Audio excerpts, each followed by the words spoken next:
Welcome to Health Coach for Women.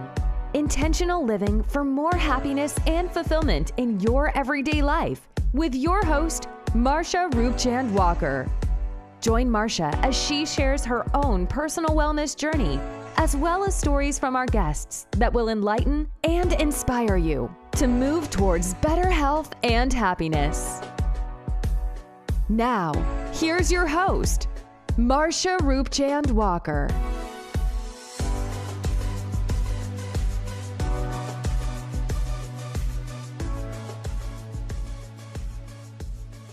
Welcome to another episode of Health Coach for Women, a podcast where we explore alternative and holistic solutions for better health and wellness.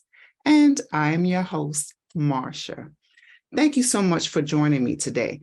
Now, before I get started, first I'd like for you to go ahead and hit that like button, share, and subscribe. Now, I have a quote for you. Your diet is your bank account. Good food choices are good investments, by Bethany Frankel. So I agree with that. Your diet is basically like your bank account, right? And because we make choices, and those choices are our investments for our health. So I like that. So today I want to talk to you about some healthy foods that you may want to consider eating, right? That's good for your health. And I have a list of them today that I'm going to go ahead and discuss with you. All right, so the first one is maki berries. Maki berries are rich in antioxidants and particularly anthocyanins. I hope I am saying this correct. Forgive me if I'm not pronouncing it correctly. And these compounds help protect against oxidative stress.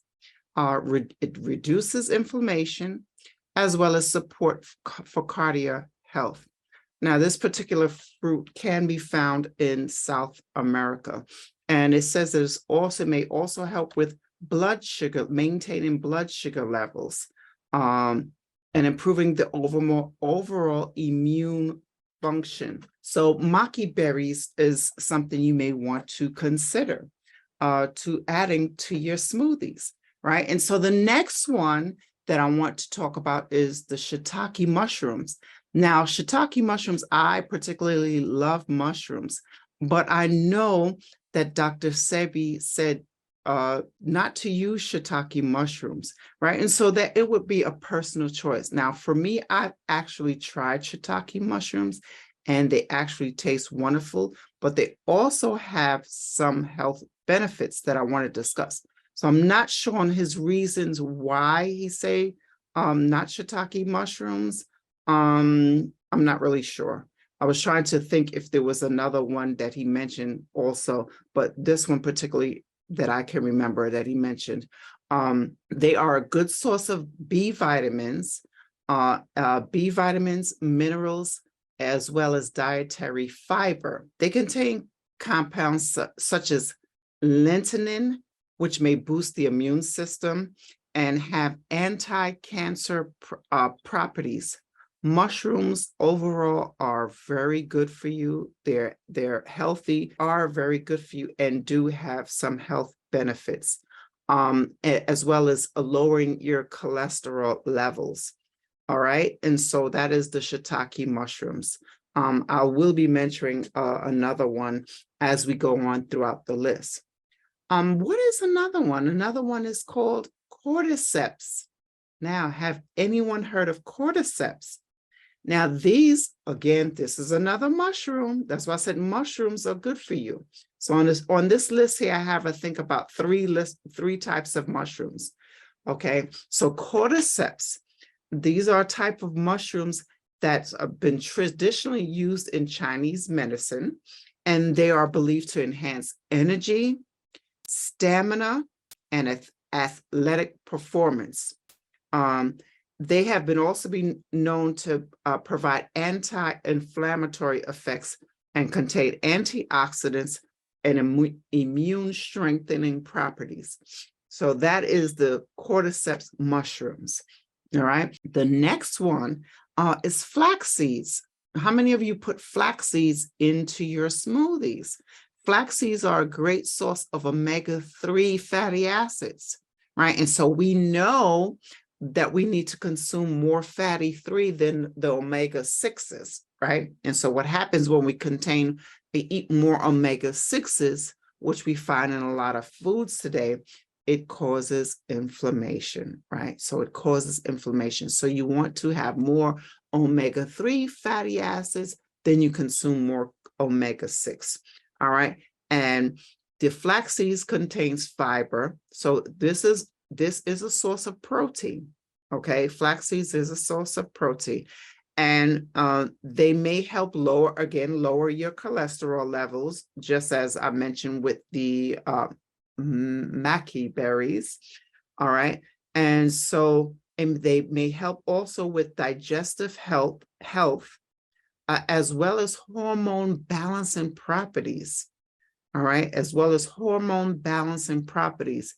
And so several of you, including myself, may have had issues in the past with balancing and regulating your hormones, right?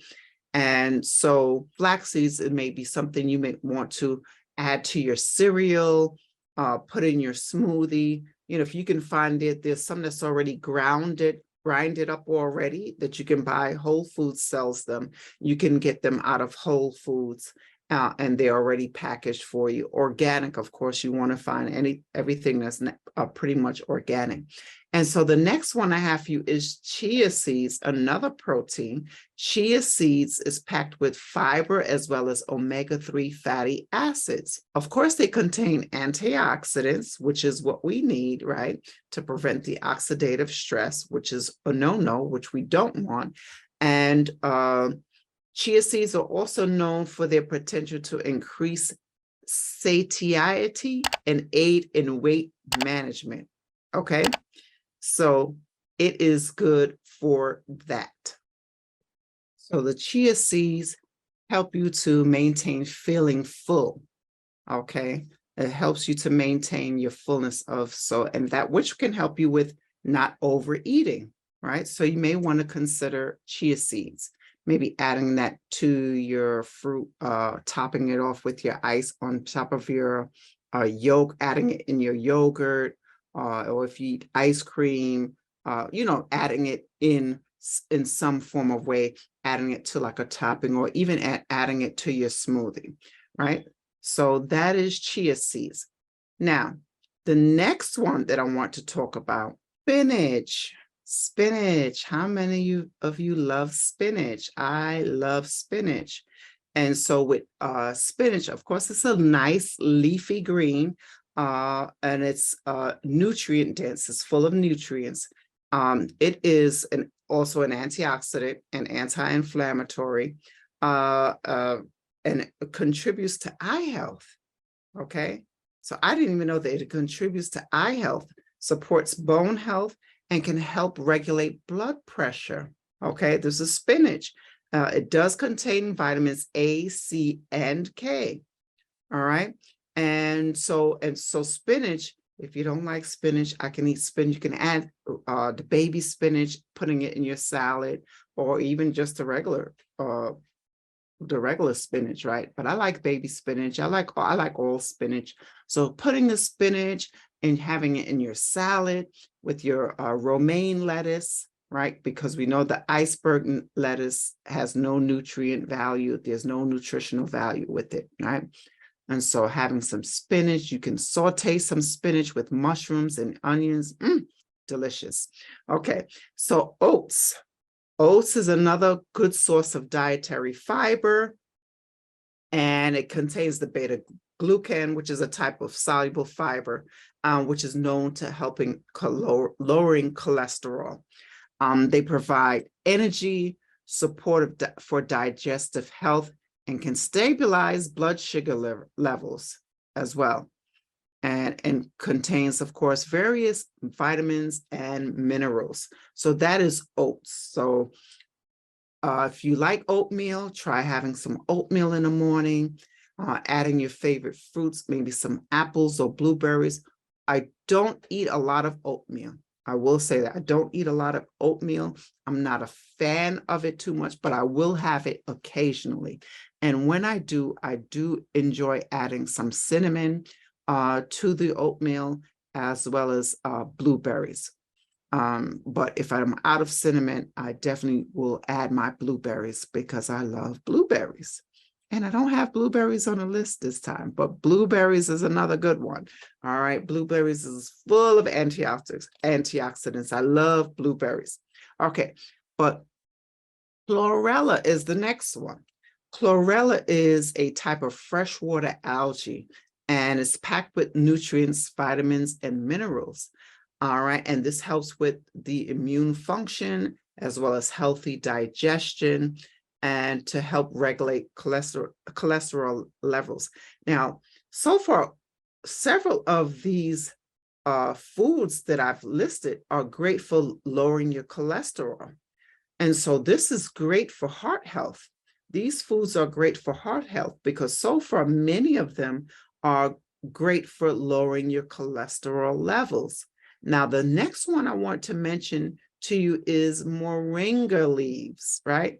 Moringa leaves, but they sell it in a powder form, which you can add and top over to your salad.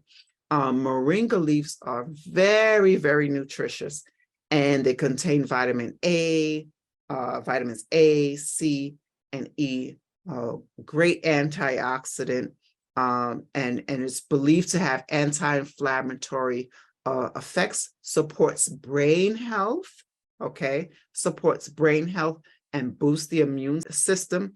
And another benefit is that it can help blood sugar levels, okay? So for those who are diabetics, you may want to consider adding some moringa. Of course, anything you do, you have to put the disclaimer out there.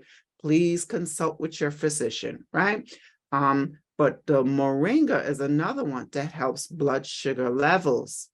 All right, the next one, another one of my favorites is coconut. Coconut water is very alkaline. You can try having alkaline or coconut water with blueberries and drink it just like that as a nice alkaline drink. Coconut, you can add coconut to so many different things. Now, coconut contains triglycerides, which are a type of healthy fats. So coconut oil have healthy fats that provides a quick source of energy and may support heart health and weight management, right? And it even has antimicrobial properties, right? Just like honey does, right? Antimicrobial properties. And it's a great source of dietary fiber, coconut, right? So if you enjoy coconut, have some coconut water, have a coconut smoothie, have anything coconut. Coconut oil, you can even take a teaspoon of coconut oil daily as a source of, as a good way to have improved brain health. There have been some studies on that where a doctor, I think her husband was diagnosed with dementia, and she gave her husband the coconut oil for us. I can't remember how many weeks it was, but she gave it to him over a period of time, and she saw improving results. Where at one end, it was a figure where he was able to, where he couldn't draw the clock, he was able to draw the clock. I wish I had that footage to show you. But he was then able to draw the clock. So coconut oil may be beneficial in brain health as well. Okay, and helping with people with dementia. All right. And ginger. Oh, I love ginger. Ginger is used, has long time been used for medicinal properties. My mom herself would crush some ginger and boil it in some water and drink it, right? It helps to alleviate nausea, helps with digestive issues, could help with also antimicrobial properties, as well as supporting the immune system, right? And so when I tell you having turmeric and adding some ginger to it. It's all beneficial and helping you with also an anti-inflammatory effects as well. And which leads me into the next topic, which is turmeric. So you know that turmeric, you guys hear me talk about turmeric all the time, right? I grew up on it my whole life. So turmeric contains curcumin, which is a compound that helps to reduce inflammation, contains antioxidant properties, it alleviates symptoms of osteoarthritis, supports brain health, all right, and potentially lower the risk of chronic diseases. So turmeric is one of my favorites, and it says it also has antimicrobial effects.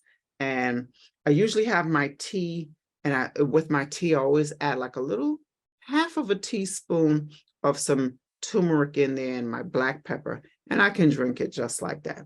But for those who can't, you can always add a little bit of honey. All right. And so the next one, this leads me into another type of mushrooms, which is the chaga mushrooms. Now, I love chaga mushrooms. The ancients, it's been used in traditional medicine, Chinese medicine, for a long period of time. Chaga mushrooms, rich in antioxidants and may support immune function and also have anti-cancer. Is good for people who may have cancer, or is good for prevention of cancer. I should say that, correction on that. But potential anti-cancer effects, I should say that. All right, the chaga mushrooms, okay? And cinnamon, okay? Cinnamon, you know, is derived from the tree barks, and antioxidants, right? We want those antioxidants, anti-inflammatory properties. So we want to have foods that contain anti-inflammatory properties. We want those antioxidants. We want those things that's going to help prevent against inflammation, right? So we want to help with that. Now, inflammation is good at some point, right? Because when you are injured, that inflammation occurs, right? Because the cells are fighting to help to protect the body. But we don't want an overproduction of inflammation. And that's where it becomes chronic inflammation and is unhealthy, right? So cinnamon is very good for you, may help to regulate blood sugar levels, right? Blood sugar levels for those who are diabetic, lowering your blood sugar levels and improving insulin sensitivity. Okay, so it makes it perfect for people with diabetes or insulin resistance. All right, and it may have antimicrobial properties, supporting oral health and fighting infections. And it has been linked to potential benefits of heart health. Right. And so remember when I talked about the oatmeal, and they say oatmeal is good for lowering the cholesterol, again, heart health. Okay, so you can add some cinnamon bark in there in your oatmeal, and just try having some cinnamon or even the cinnamon powder, right? It helps with cognitive function as well. Now, my next and final one are goji berries. Goji berries, you don't hear about it too often, goji berries, but goji berries, they are rich in antioxidants, and they include beta-carotene, which also supports with eye health and protects against age-related macular degeneration. All right, so goji berries are a great source of vitamin A and C, and contains minerals such as iron as well as zinc. Some studies have suggested that goji berries may have potential benefits of blood sugar control. All right, blood sugar control, brain function, as well as cardiovascular health. So all of these things that I mentioned, all of these food items that I mentioned are great for, and they're full of antioxidants, heart health, lowering your cholesterol, regulating your blood sugar levels, right? Full of antioxidants and heart health and even brain health, right? So do we want to consider some, if not all of these foods? Okay, I'll go over the list again. Maki berries, right? That was number 1. Number 2, shiitake mushrooms. 3, cordyceps, another type of mushroom. 4, flax seeds. Number 5 was chia seeds. And number 6, spinach. Number 7 is oats. 8 was chlorella. Number 9, moringa. 10, coconut. All right. Number 11 was ginger. Okay. Ginger. Number 12, turmeric. Okay. Number 13, another type of mushroom, chaga mushrooms. Number 14 was cinnamon. And 15, goji berries. Now, of this list, there's so much more, right? But I could only cover so much in a period of time, in such a short period of time. All of these foods are great. Blueberries, strawberries, papaya, right?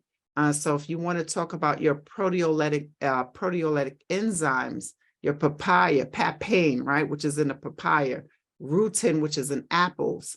Oh my gosh, just so many. What's the other one that's in pineapples? You want to eat all your fruits. All of your fruits contain all of your medicine is in your food. Okay, so that's what I want to say. Your medicine is in your food. Okay, everything that you're looking for healing is in your foods, right? You just got to find it. You just got to go out and get it, right? Get some fresh apples. I actually ran out of apples. I ate all of the apples that I had. I ate them all. Get some apples, get some fruits, get whatever it is, some pineapples, especially if those who suffer from chronic inflammation, you want to definitely eat some pineapples, right? And those foods that I mentioned, some of those foods that I mentioned, and try different foods, right? Try different foods. Don't always eat the same food all the time. Switch it up. Try different fruits, try different types of food, try different types of mushrooms. I already talked to you about the several mushrooms here and the benefits that they provide. Berries is always good for you, right? Berries, there's an abundance of so many different foods that you can have. There's what's the other one? The raspberry, you got blueberries, blackberries, goji berries, right? Which is one that I talked about. But there's elderberry. There's so many different berries that you can choose from that's so beneficial. So fruits, your vegetables, these are the things that's going to keep you healthy, right? These are the things that's going to be healthy for your heart, healthy for your brain, healthy for your overall body, keeping your system working, as well as in addition to doing your exercise and things like that, right? So that is all I have for you today. I wanted to just talk to you about some interesting foods, even some that we may look at as not so interesting, like spinach. Not everybody loves spinach, but it's very beneficial. So I hope you enjoyed this episode. Please like, share, and subscribe. Until next time, bye for now. Thank you so much for listening to Health Coach for Women with your host, Marsha Roopchand-Walker. If you've enjoyed this podcast, please be sure to rate, subscribe, and review on your preferred podcast listening platform. We really appreciate that effort. Until next time.